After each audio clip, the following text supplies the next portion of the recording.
I'm in the mood for weaving. Let's weave. We're returning to the topic of loving kindness. We should never leave it. And our very capacity for loving kindness for ourselves or anyone else, of course, stems from this most primal drive we have, caring. I've never heard anybody besides His Holiness say that, but when he said it, it just struck me so true. That there it is primal, built right into our Buddha nature, right into our very being, from the ground all the way to the surface. And as I wasn't really reflecting on it, but this thought came to mind this morning, it really struck me that insofar as, it's a gradient, insofar as our minds are resting in the natural state, not constrained, not cramped, not warped or woofed or distorted or obscured, just resting in the natural state, uncontrived, unmodified, unfixed, unimproved. The flow of caring just flows unimpededly. That's my sense. Unimpededly. It starts where it is, of course, but it just flows out unimpeded. And I think that's not just a nice thought, like a happy thought, but I think there's evidence for that. At least from our perspective as human beings, not the only one we can really have for the time being. But if we witness someone in great pain, we hear them wailing. As long as your mind is in its natural state, just at rest, your heart's moved, right? You can't help it. If you see someone just joyfully laughing, you smile. Not something you're trying to do. It's not something when you're good or in a good mood, just when you're resting in its natural state. What I find interesting here is that, I find anything interesting, is that we can care not only for beings who do exist, but for even beings who don't exist. Have you ever watched a movie and cried?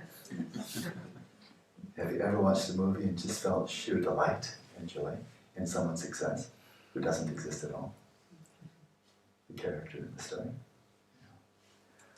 Or I saw in the news an item just a few days ago. For those of you who are like me, Harry Potter fans, if you're not, just don't raise your hand. I want my flow of caring to extend to you, not to you. But you remember in the finale when that lovely professor, that such touching professor, Remus Lupin, remember him? Remember he died? Yeah. Wasn't that a heartbreaker? I mean, he was so sweet, apart from the moments when he was a werewolf. He wanted to rip the guts out of everybody. When he wasn't in a bad mood. When he was in his natural state. And not under the grip of this werewolf mental affliction. He was just an incredibly sweet and endearing character, wasn't he? Very lovable. Right? And so when he died, it was quite sad. And even J.K. Rowling commented recently, this was a news item, that she regretted killing him off. now you regret. It's a little bit late, J.K. You killed him. And I liked him so much. And he never got to see his children. So there it is. So the prospects look really good for immeasurable loving kindness and for great loving kindness and for Buddha. And since this is our prime motive, our prime impulse, it looks really good until the plot thickens. And we see that this impulse of caring, which is naturally extends in all directions evenly, does get blocked. Barriers come up. Right? Barriers of my side and his side. Not too many people felt a great deal of remorse when the one who must not be named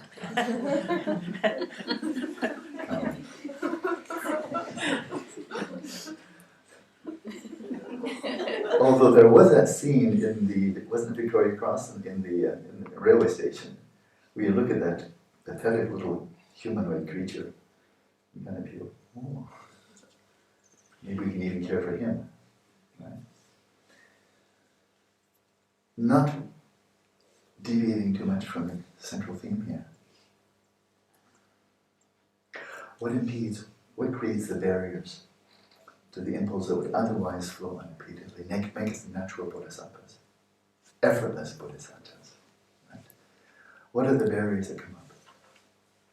Well, of course, for starters, we're often the wrong track when we reify ourselves, reify others, and reify the difference between self and the dualistic grasping. That doesn't look like that's going to turn out well. Because then when we add self-centeredness to that, prioritizing our own well-being over the other, this looks like it's not going to turn out well. And then among the other, then we differentiate those who seem to be on my side, I care. Those who are against me, I want you to die. And the ones who are relevant, I don't care one way or another, attachment, aversion, and indifference.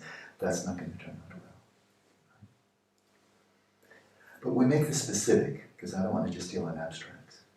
As we ourselves, as we go into the meditation, this will be our last meditation in this sequence of immeasurable loving kindness. What I invite you to do is settle your mind in this natural state.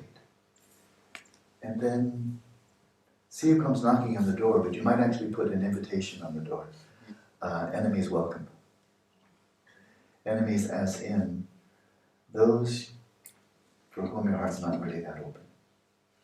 There's resentment, there's anger, there's contempt, disgust, hatred, aversion, dislike, disgust. So forth. We have so many words for it.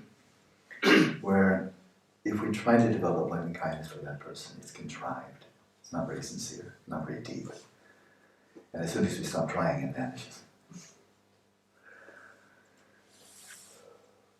Whenever there's such a view, and I know it well, of course, towards an attitude or perspective of another sentient being, there's always a story.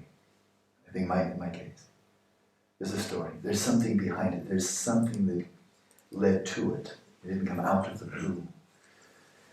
And my sense is that my very strong conviction is that when we find that the flow of caring, and therefore the flow of loving kindness is blocked, it's because we've conflated the person, and of course it can be whole groups of persons, of individuals and so on. We conflated the one for whom we do not feel loving kindness, do not care,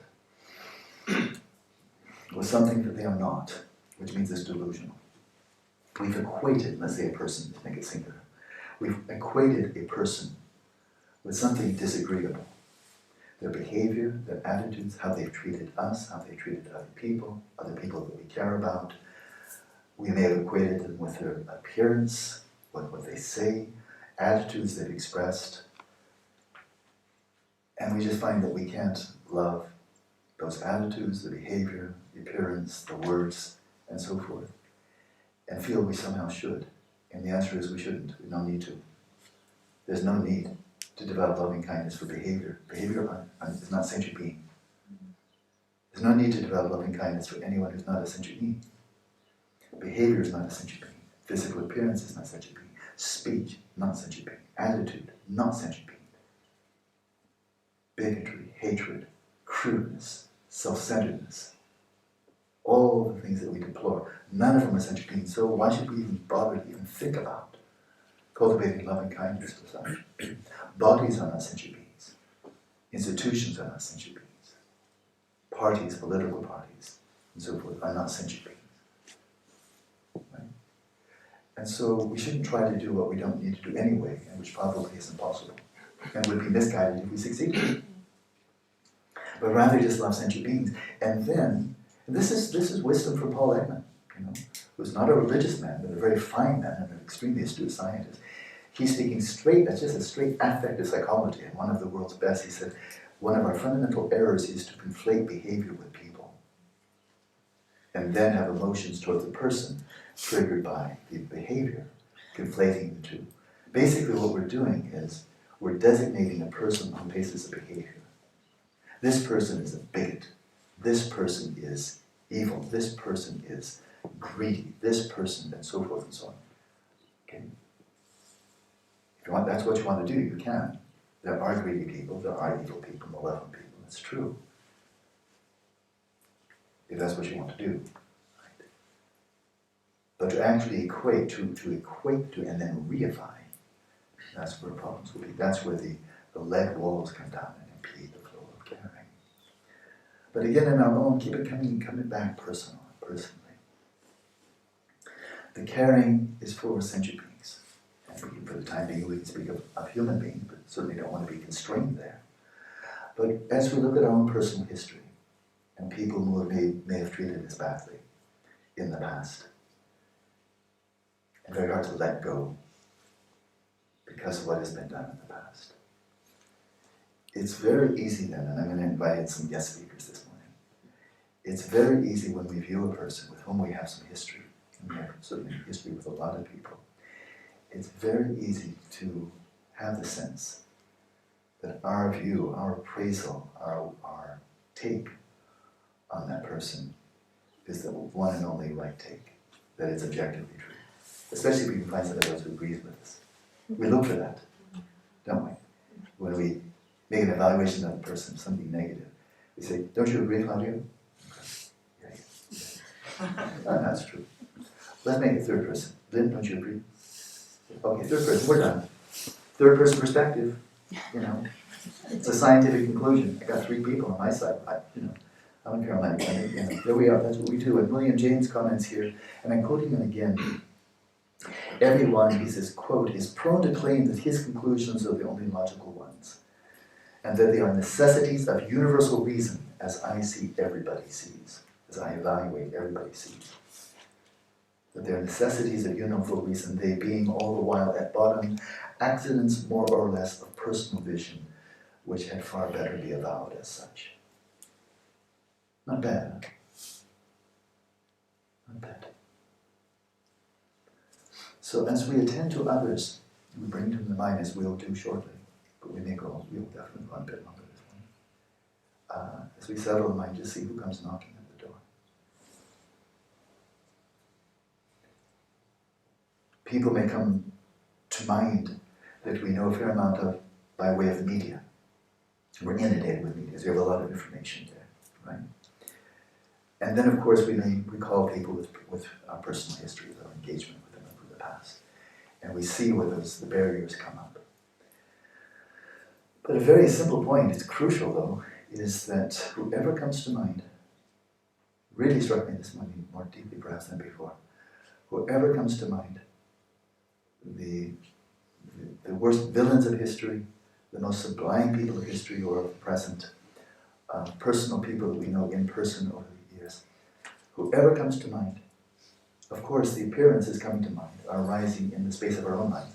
We're not plucking them from objective reality. They're being freshly created, of course, because they weren't waiting to drop into our mind space, right? Into our mind space.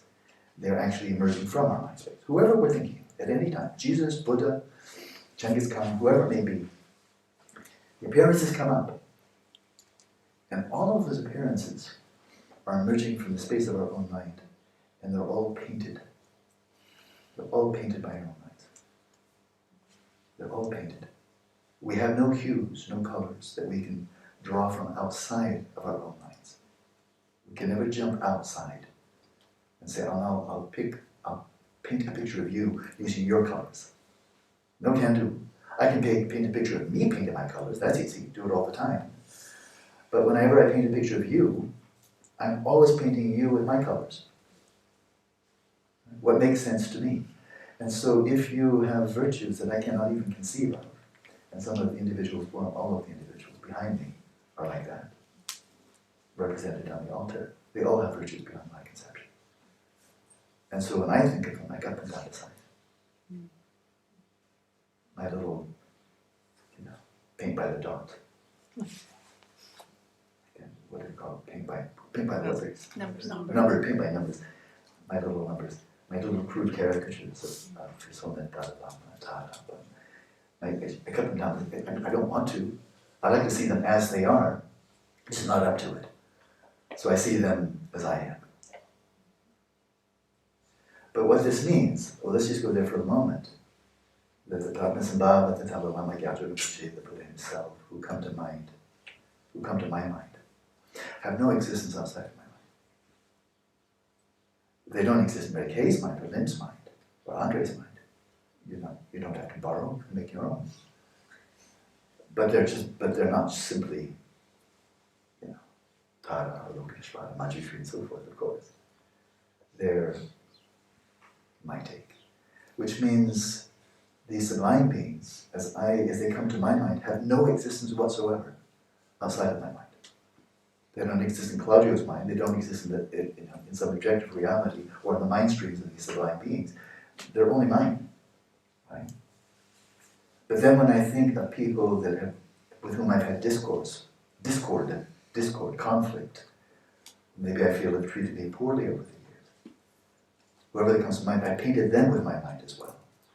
Which means as I bring them to mind, there is nothing outside of my mind that corresponds to those, because it's my painting. Inspired, as they say, by movies that are inspired by true events, but you have no idea when you're just watching the movie. Where did the truth start? Where did the fiction begin? You have no idea. In other words, it's just a movie. So when we find that resistance, the flow of caring is impeded.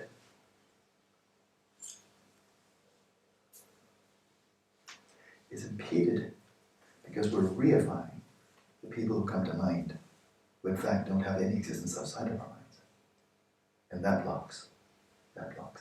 And so much of this is based on history. That is, when we've known people, maybe it's just one encounter, or maybe it's people we've known for years, and just time and time again they've brought us grief and misery, and they've treated badly, been dishonest, exploitative, and so forth and so on. There are people like that. Yeah? And it's very easy on such occasions to look at our histories with other people and think, this is the one true story. It's my story. I got it right. This is what happened. Would you like me to tell you what happened? Would you like me to tell you how this person has interacted with me? I'll tell you the truth. I'll tell you the truth. I'll tell you my story. I'll tell you the history that I have with such and such a person. And so it's quite obvious then at that point that we should really invite in two guest speakers, Stephen Hawking and Thomas Hertog. I mean, quite obvious to bring in quantum cosmology. So, and this time I'm going to quote them directly, because I can tell you paraphrasing, I like in their own words. So in their paper, it was a very technical paper, but I scanned through it until I could find a sentence or two that I could understand it. And then I quote verbatim. Okay? So it's what they really said, and not me. So here's what they say. The bottom-up approach to cosmology, and that is where you just take your history from reality itself, bottom up. You go back and you ask what happened at the time of the Big Bang, and you reach back 13.8 billion years, and bottom up, you pull that out, and then you tell your story based upon how it all began. Okay? Or similarly, because I want to relate quantum cosmology with loving kindness, you go to your relationship with a person where the relationship may be just fraught with discord and animosity and resentment and so forth, and we'd like to go back and just take the beginning and then tell the story from the beginning. That would be cool. That's bottom-up cosmology. That's called bottom-up personal history. Right? The bottom-up approach to cosmology would be appropriate if one knew that the universe was set going in a particular way in either the infinite, in either the finite or infinite past. That is, you could do that if you knew the universe was going in a particular way. That is, if you knew the original initial conditions. If you knew t equals 0, this is where it started. You've got to lock on that. Then you can play the story forward. Right? We don't. You don't know what triggered the Big Bang. Not a clue. That first moment when you encounter someone, anyone, that first moment, hello, you're meeting from the very first moment. That person is not a tabula rasa, and you're not a tabula rasa. You're not blank sheets. You're not empty sheets. You're coming in with history. In that first moment, you don't know what brought that about. Right? That Big Bang of that relationship. You don't know what triggered it. You don't know what that person brought to it, you don't know what you brought to it. It's like Big Bang. It happened, but you don't know what brought it about. However, in the absence of such knowledge, what were the initial conditions that started the universe or a personal relationship? In the absence of such knowledge, one is required to work from the top down. And that is, you're making your measurements, your evaluations from the present moment. And from that perspective, that cognitive frame of reference, you're looking to the back. But all the measurements of you're making, all the assessments, all the observations, all your awareness of the past is based upon appearance in the present. Isn't that interesting? And that's true cosmologically, and it's true in an interpersonal relationship. So this is top-down. In top-down cosmology, the histories of the universe. Histories, not one. The histories of the universe thus depend on the precise question asked. That is, on the set of constraints that one imposes. So you're poised here in the moment, in the present moment, and you're not prepared just to ask what actually happened. You have to ask a question. And it's your question. It's not God's question or nature's question. It's your question. And then to answer the question, you need to view in a particular way, not a generic way, but in a particular way. Right? The top-down approach we have described leads to a profoundly different view of cosmology and the relation between cause and effect. We think of cause being absolutely prior, and effect being absolutely subsequent. In a very deterministic worldview, then the present is actually predetermined absolutely, frozen in concrete by the past. Many people still believe that. Everything now, this is a paradigm shift. This is really fundamental, what they're proposing. And this is quantum cosmology. And some of the brightest thinkers in physics are embracing this, Stephen Hawking being one. Top-down cosmology is a framework in which one essentially traces the histories backwards, from a space-like surface at the present time. So we're not reconstructing. We think when you write a history, or we tell a story, we think we're reconstructing what actually happened. Right? As if we could actually go in a time machine and pluck it, go back into the past, and pluck that first moment, tell the story forward. That's bottom up, but that never happens. The top down is you're not reconstructing a story, you're constructing a story, based on your perspective in the present moment, and then making it up going backwards. And making it up from your perspective, your cognitive frame of reference, of the questions you're posing and the way you're looking. The no boundaries history of the universe, no boundaries means not locked into one absolutely true story. The no boundaries history of the universe thus depend on what is being observed. What are you attending to for the moment? What you attend to is reality. Right? William James meets Stephen Hawking. Stephen Hawking, William James. These histories of the universe depend on what is being observed, contrary to the usual idea that the universe has unique observer-independent history. He's throwing that out entirely. And similarly in our relationship with other people, we should throw out entirely as absolutely baseless, having no grounding in reality whatsoever, that there is a unique observer-independent history of your relationship with another person.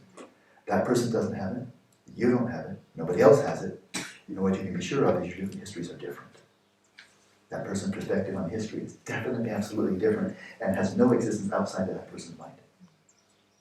And your vision of history has no existence outside of your mind. This is in sharp contrast with the bottom-up approach, where one assumes there is a single history with a well-defined starting point and evolution. The repercussions of this is just absolutely awesome. And I think it's true. This is summed up by a science writer. But that was in his own words. I thought you should have his words. And here's a very astute summary of this. How you understand the past depends entirely on the questions you ask and the methods of inquiry you adopt in the present.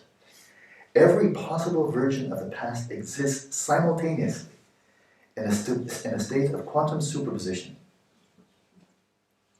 We tend to think spilt milk, water under the bridge, and so forth, it's already happened, nothing you can do about it. And here, from both the perspective of Madhyamaka, where time has no inherent reality, Past, present, future have no inherent reality. They arise only relative to conceptual designation. And here quantum cosmology, cutting edge of 400 years of physics. All possible histories exist simultaneously in a state of superposition, potential. When you choose to make a measurement, and again the issue of choice is enormous here.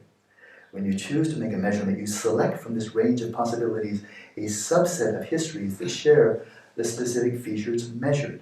That is, the history arises relative to your questions, your system of measurement, and the way you conceptually designate whatever comes up. The history of the universe as you conceive of it is derived from that subset of histories. In other words, you choose your past. You're not recreating your past, you're creating your past. But you can create multiple pasts, depending on the questions you pose now. So your past with the person who injured you, treated you badly, anyone for whom you find barrier coming up, it's based on, it wasn't intrinsic. It wasn't from the very first moment, I hate you when I first see you. It grew up over a history. But that's only one history that gave rise to this negative result. Right? The negative result is, I don't care for you. But that's one that blocks our own heart.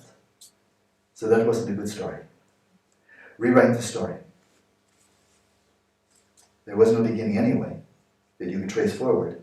So from the present, ask different questions. Make different observations. And come up with another story, better story, that's equally valid. One that is conducive to your own and others' well-being, rather than destroying it.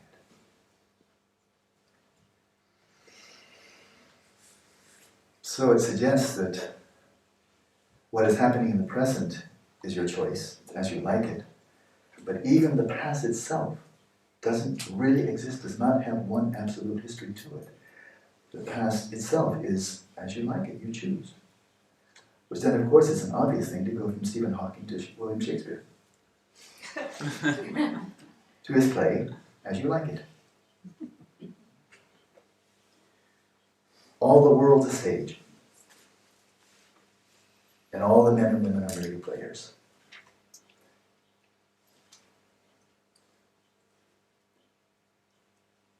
They have their exits and their entrances. And one man in his time plays many parts. His acts being 7 H's. And he lists the phases we go through. And the end of this soliloquy, last scene of all, that ends this strange, eventful history, is second childishness and mere oblivion, sans teeth, sans eyes, sans taste, sans everything.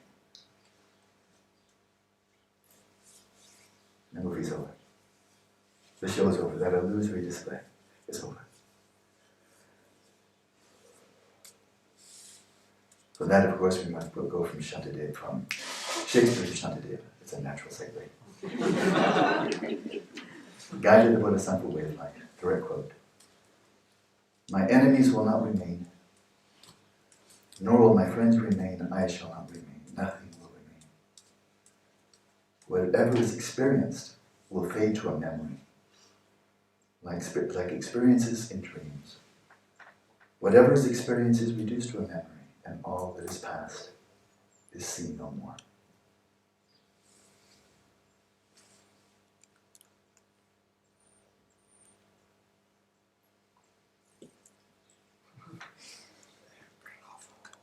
I must have really enjoyed that. That was a great performance. So let's meditate.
taking refuge in your own pristine awareness, ultimate bodhicitta.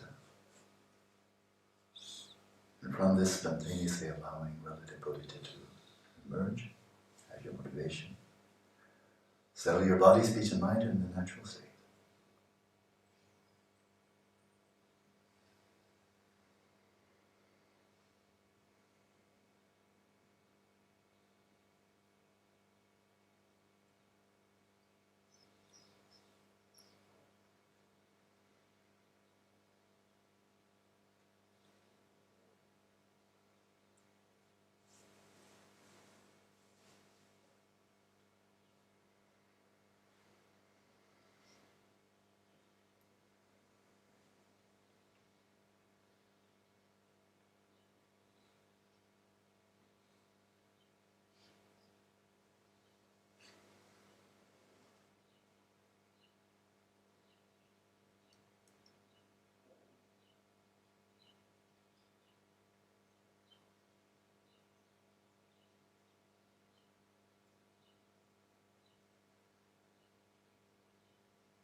And as you rest your awareness in its own place, holding its own ground,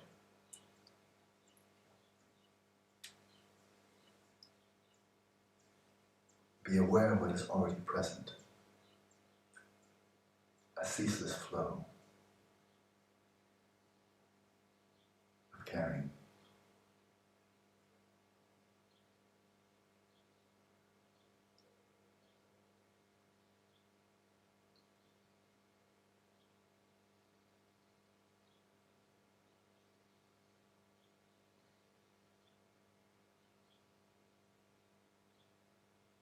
Which manifests quite effortlessly and naturally, of course, as the yearning to find happiness and its causes, to be free of suffering and its causes.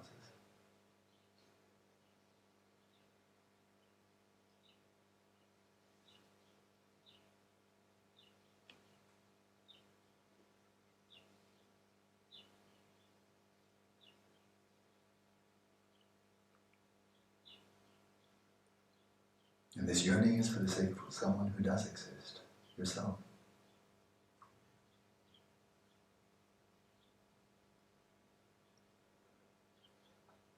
And the yearning is naturally unbounded.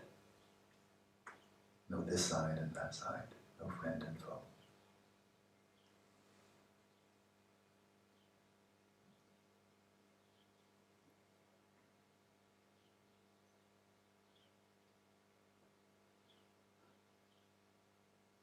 So let that yearning take form, playfully,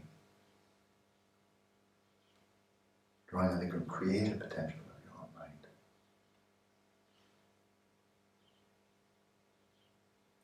Visualizing your own pristine awareness once again as an orb of light at your heart with every out-breath.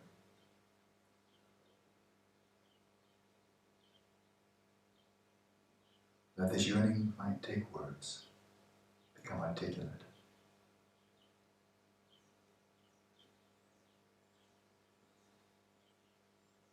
May I be truly well and happy, hedonically well and eudaimonically happy.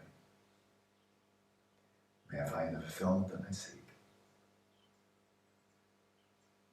With every out-breath, imagine from this inexhaustible source at your heart, rays of light, pure, primordially pure light of loving kindness, joy, flowing out and permeating every cell of your body, every aspect of your mind, your entire being, with every out-breath.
Then once again, simply rest your awareness in its own nature, its own place, and turn the light of your awareness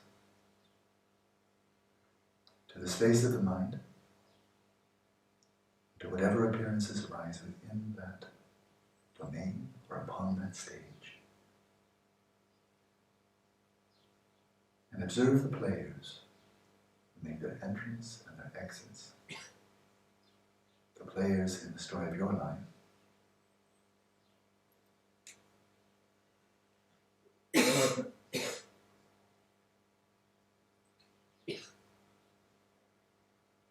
And as they come to mind, unlike the practice of simply settling the mind in its natural state by way of these appearances,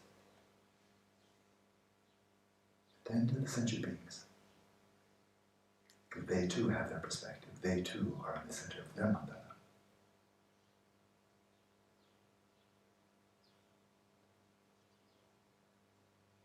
They too have their own longings for happiness, wish to be free of suffering. Attend to them. Make them real at least as yourself.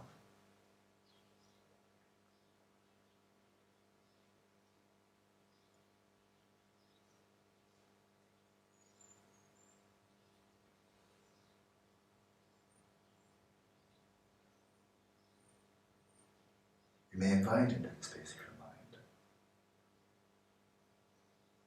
someone for whom this flow of caring, this flow of loving kindness flows effortlessly, spontaneously, the mere thought of the person. They open up the stream of loving kindness. Attend to them.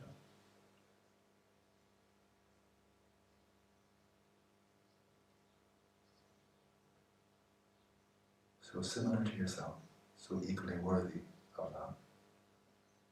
And breathe out to this individual or individuals. This light of loving kindness as you have for yourself.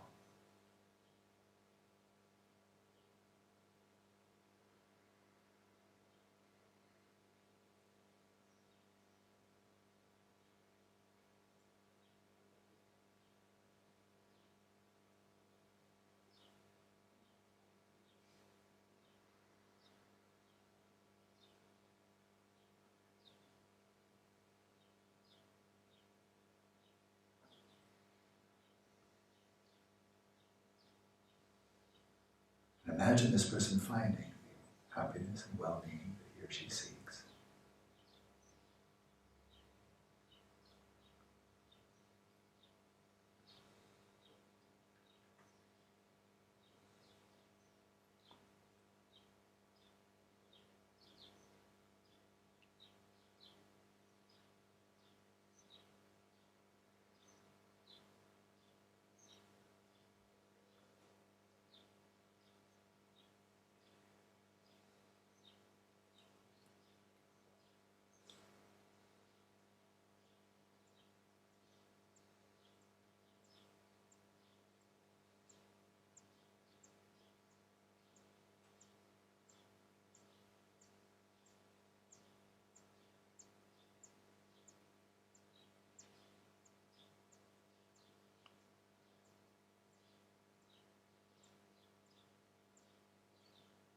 And welcome into the space of your mind the person whom you may know well, maybe not, but for whom there's no special attachment or aversion, quite neutral feeling, easy to ignore, to overlook. Attend closely to this person so much like your dearest friend, and so much like yourself. Attend closely.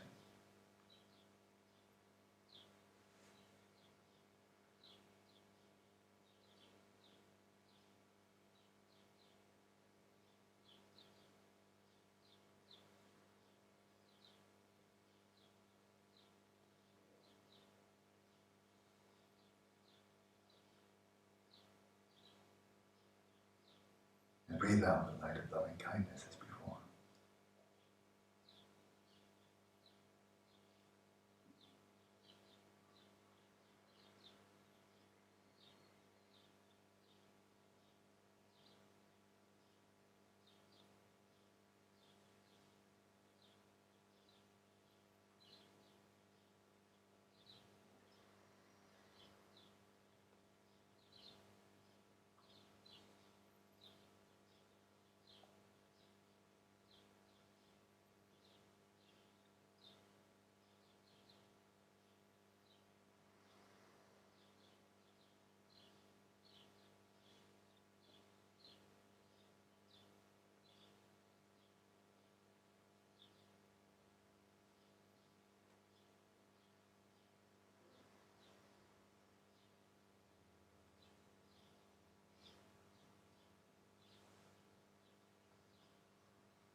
allow into your mind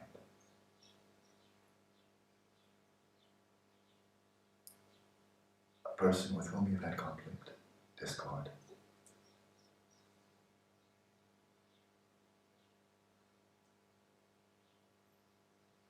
a person for whom, from your side, the flow of loving kindness and caring is impeded. There's a barrier.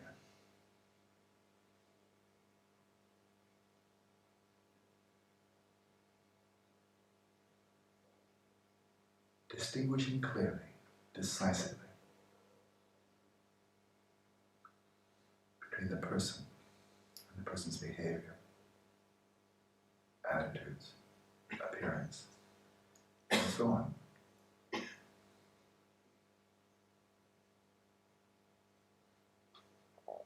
Attend to the person whose mind in its natural state is brightly shining, naturally pure.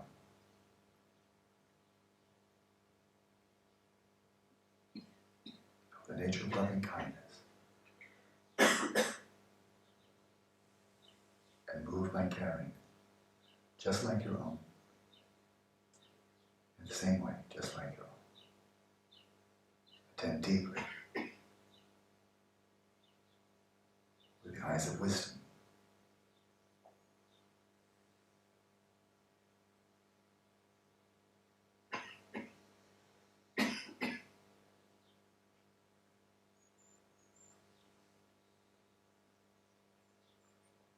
Until you see the utterly common ground, no higher or lower, no better or worse.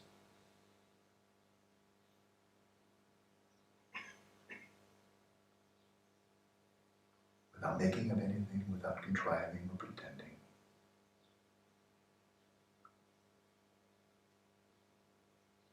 Attend closely until you see someone who in all most fundamental ways is just like yourself.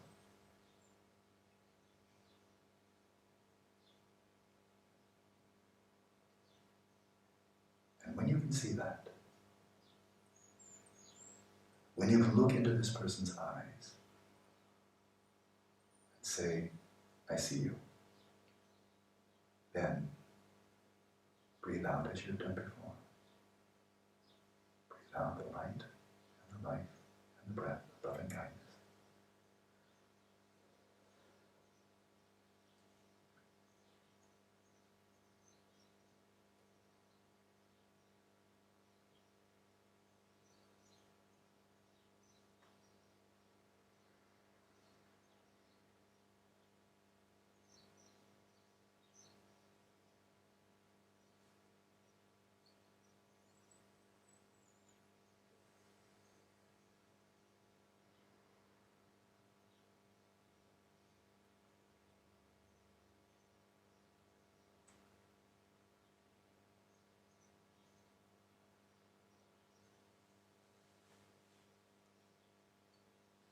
And imagine this person finding the fulfillment of his or her own innermost desire,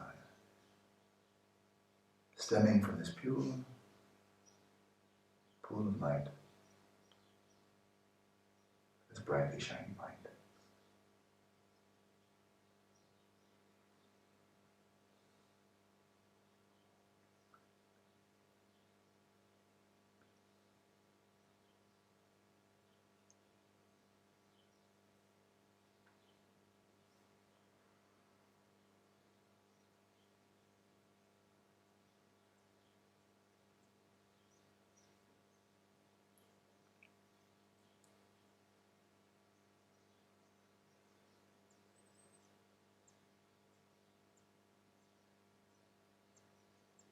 Once again, simply rest your awareness in its own place.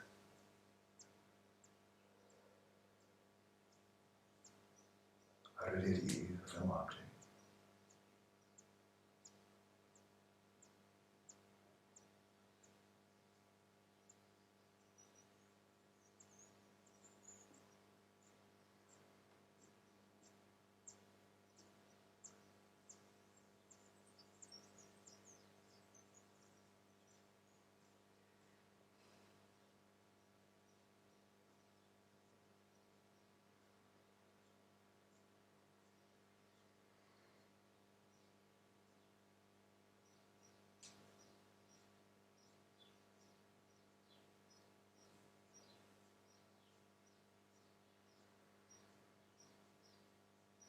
And once again, let the light of your awareness cast upon the space of the mind, but now without preference.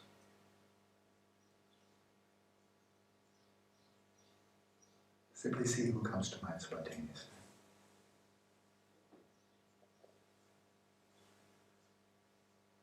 Appearances of people are bound to arise. And as soon as they come knocking on your door, as soon as the appearance arises, attend to the person, or the people, or the sentient beings, whoever it may be, by way of those appearances. Attend closely. Attend more closely.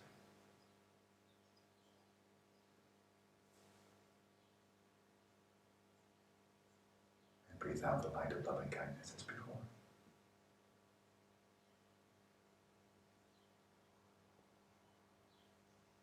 Let your awareness, like a bee visiting a garden, alighting on one flower after another. Let your awareness move freely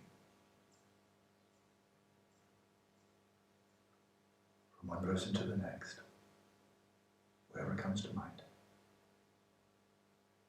evenly, without preference, for each one. Breathe out the light of loving kindness.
Release all appearances and objects of mind, release all aspirations, and simply let your awareness rest in its own nature.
Enjoy your day.